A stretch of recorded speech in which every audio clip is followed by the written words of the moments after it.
Hello everybody, welcome back. Unversed podcast, Danny here. Today I am talking about the Incredible Hulk, Return to Planet Sakaar. Or, well, I guess Return to Planet Hulk, right? But the planet is called Sakaar.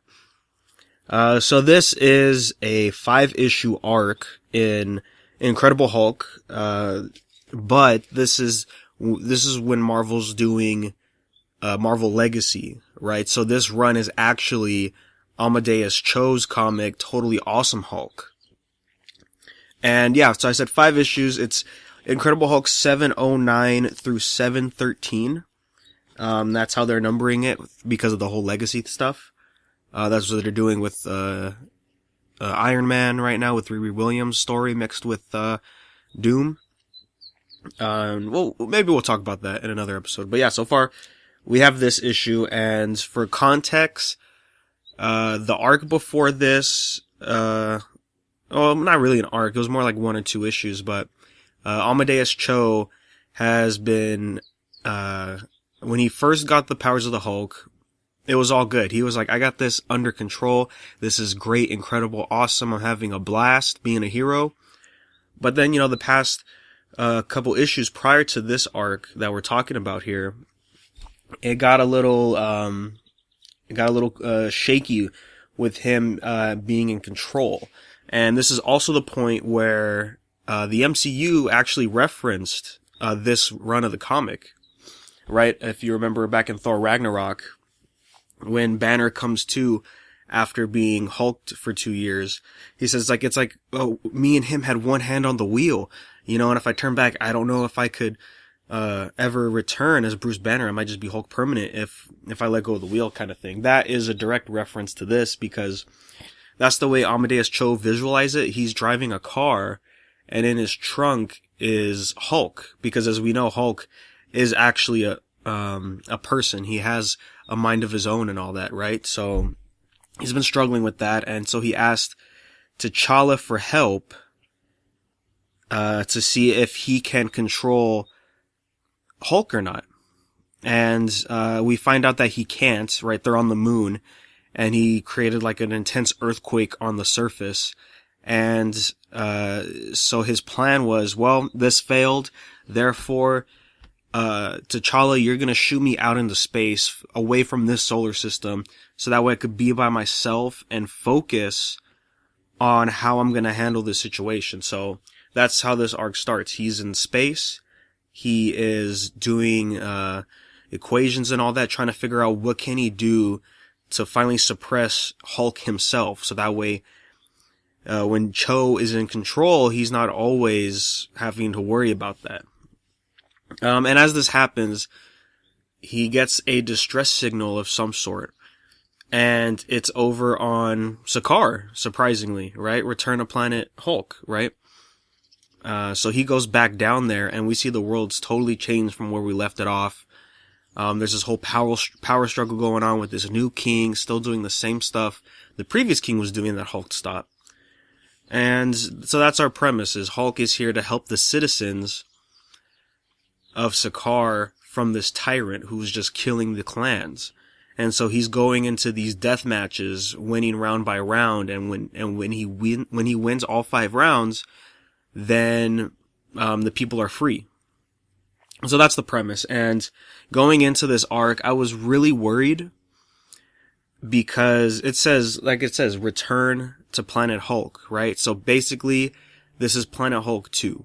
And that was my problem. I was like, do we really need Amadeus Cho going through the same situations as Bruce Banner? Right? I had a problem with that at first with All New Wolverine, right? Where Laura, aka X-23, she's now Wolverine. She's taken the mantle. And the first arc is called Four Sisters in there. And my problem with that is like, oh, Laura has clones. And it's like, really? Now she has to come face the fact that she has clones? Like, we already did this with Wolverine. We don't need to do this again with Laura, And I feel the same here with Amadeus Cho. Why does he have to do the same stuff Bruce Banner does? That was my main concern going through all of this. And I mean, it's not a horrible issue. Not a horrible arc that's going through here. Definitely love the aesthetics that Amadeus Cho's going with the armor sense. And it's a nice little read. However, it does kind of feel almost repetitious. I mean, it's not the exact same situation that Bruce Banner dealt with. We didn't see, we're not seeing Amadeus Cho fall in love with an alien there, or him building a team. This is just him by himself, and it's him coping with trying to stop the Hulk from taking over, right? Going on a murderous rampage, because Cho doesn't want to kill. He wants to go the routes that are the safest, that are the smartest choice, right? Because there's moments where it's like, you have to kill him, and he's like, no, there's always another way, and that was a big part too in Weapons of Mutant Destruction. That happened where they were fighting Weapon H, this new character in the Marvel comics, and it's like, we have to kill him, and Cho's just like, no, I won't let you kill him, like, that's not who we are, kind of thing. And that's pretty much Cho's like main focus when he's the Hulk. He's like, I will not kill. And that's very apparent here. Even though he's winning, but as everybody's pointing out, the lack of anger and that Cho has, and the more he tries to suppress Hulk, the weaker he actually is. He could be way stronger. And we see him turn into, like, he lets the Hulk take over, I believe, once or twice. And we see what Hulk does, and that's when Cho's just like, no, we're not doing this. And then we see towards, I believe it was issue 711 or 712, we see him actually draw into the Hulk's power without letting Hulk take over. So that's a nice development. And I thought, maybe in this arc, this is where he overcomes it, and then he'll go and do his own thing, right? That's not the case. See, this was also my problem. I was like, see, now they're just copying Planet Hulk, because who showed up in Planet Hulk? That Hulk had a fight. It was Beta Ray Bill. Who shows up here with Amadeus Cho? It's Odinson, right? The unworthy Thor. He shows up and they have to fight, because Thor's wearing a, command necklace or something. So they have to fight. And, throughout the comic, we see Hulk trying to convince Cho, just, join my side, basically. Like, agree with me. Let me take control if you want to save these people and all that. And we see just the power struggle between Cho and Hulk. That's the whole purpose of this. And it just happens to go back to Sakaar because, hey, it's Marvel Legacy. And it's not that bad, however, I was thinking it is going this way, right? And I was also getting confused, and I'm like, well, how come, like it says, the next arc is World War Hulk 2, that definitely kind of has me upset, because I'm like, it's literally right after Planet Hulk, just like how it was with Bruce Banner. So, I get what they're trying to do, but they're just gonna rehash World War Hulk 2, but we'll get to that at the end. We finally get through all the trials, and, Amadeus is having like a personal connection with these people now, the citizens of Sakaar. And, he's having a very, difficult struggle with Hulk about controlling it and, trying to figure out, like, what is Amadeus Cho's solution to this? Because the whole purpose he left Earth was to figure it out, and now he's actually trying to deal with it, but he's really struggling. So we'll see where it goes from here. And then when we hit up the last issue that came out not too long ago, final round, this guy has all sorts of tech, and Amadeus Cho's actually helped, like, building tech out of all the scraps from one of the portals. And I'm pretty sure they got that off of Thor Ragnarok with the portal situation that shoots things to Sakaar.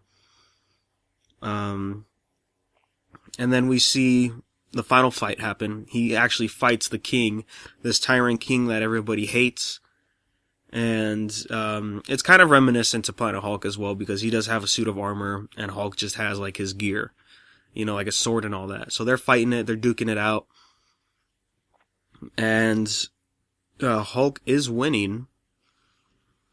However, the king finally decides, like, whatever, screw this. Boom, he shoots a nuke. Right? And it's just like, oh crap, Amadeus is struggling really hard, trying to figure out what to do. And, here comes Hulk whispering in his ear. Like, you know the numbers, you're doing the calculations, this isn't gonna save him in time, what you have to do, let me in. And so, Amadeus caves in and says, alright, Hulk, you could take the wheels.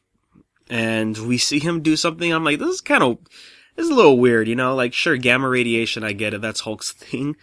But so, like, Hulk, like, he's actually Hulk, beats the king, and then he's like, this is what I was made for, or whatever he said. And so he absorbs the nuke, right? Because the nuke went off and he's absorbing it. And that's what we see in the first issue of Totally Awesome Hulk. But for me, I was like, this is kind of weird. This is not usually something that's Hulk is well known about. Right? Like just imagine that in the movies, right? Like a nuke goes off and Banner turns into Mark Ruffalo turns into Hulk and just starts absorbing it. It's just kind of weird how that works out. So the day is saved. Everybody's celebrating all this. And then it has a time skip, actually, to, it says a few months later. And I was like, whoa, like, really? It's going to be a few months later? And, Odinson and, Amadeus, they're there, making sure the city's safe. They built walls around the city so that way nobody can come in unless they're stronger than Hulk, right?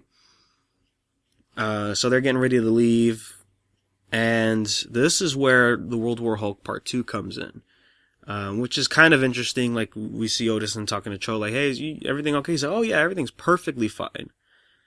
And what we see in the subconscious, though, Amadeus got locked up in the trunk, so now Hulk's full control. And they're going back to Earth. So that's where we end off this arc, Return to Planet Hulk.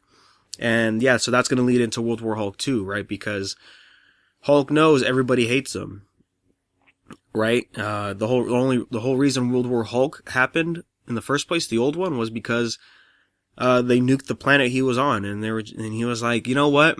That's it. This is war. And so when he goes back to Earth, he's probably going to go to war. With the Avengers and all that. So that's going to be the next arc, that we're going to be seeing.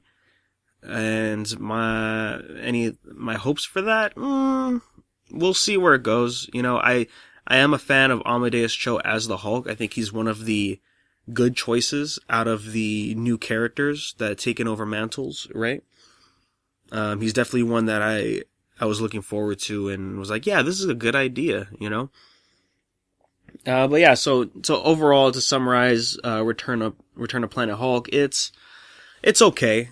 It has some nice stuff if you've been reading Totally Awesome Hulk. And you could probably jump in straight in, without reading anything prior. You just have to know, the reasoning he went. Like, literally, I think the issue before this, like, it wouldn't be called 708. This is before the Legacy. So it is called, Totally Awesome Hulk issue 23 is where, things kick off, right? So if you read 23 and then this arc, you pretty much have all the context you need. So I'd say, kind of check it out if you're a fan of Hulk, if you're a fan of Amadeus Cho specifically. He's not I want to say he's a well-known character in the Marvel Universe. But he's cool, he's basically the whole premise of him is like, oh, what happens when the smartest person on Earth, who's also 15, becomes the Hulk?